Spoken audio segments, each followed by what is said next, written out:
Do I chase SEO trends and review Hocus Pocus 2, or do I want to deliver a controversial opinion?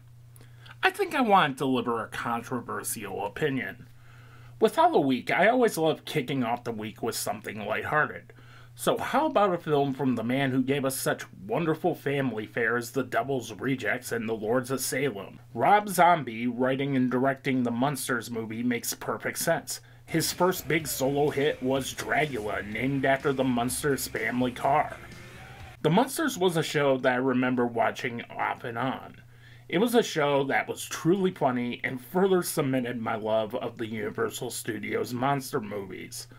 However, post-TV series, not so much. So I was genuinely curious to see what Zombie could bring to this film. Look, I just watched Marilyn Monroe get ass raped in Blonde and Walt Disney's Pinocchio stop a movie dead to smell literal horseshit. The Munsters movie isn't that fucking bad. Get your head out of your ass. You can see Zombie's love and passion for the show on screen. This feels genuinely sincere in what it's trying to accomplish.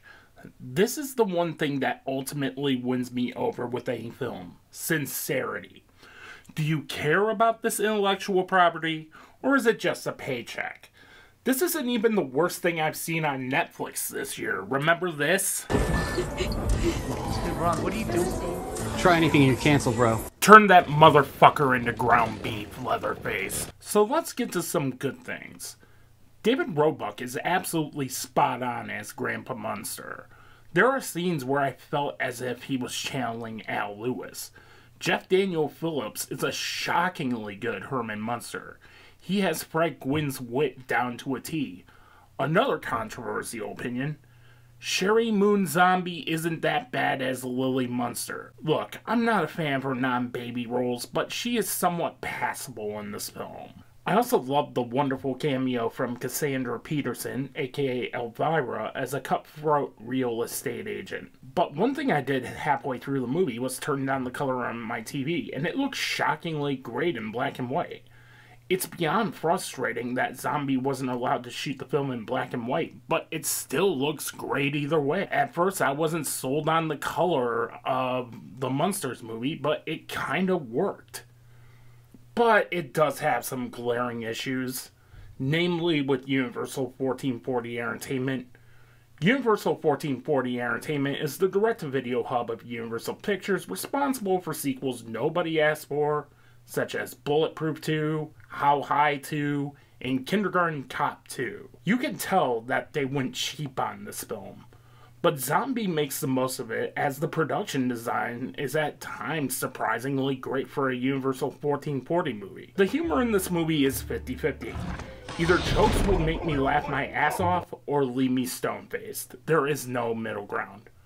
Also, this should have been 85 minutes long, tops.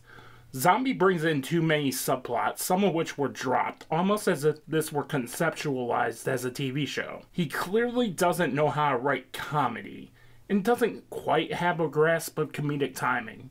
But with all that said, in regards to the Munsters, I'd rather see something sincere that doesn't quite hit the mark than insincere, pandering fan service. Rob Zombie's The Munsters has a sincerity to it that deep-faked Luke Skywalker does not. I'm gonna give The Munsters a 2.5 out of 5, but more of a B- 2.5 out of 5.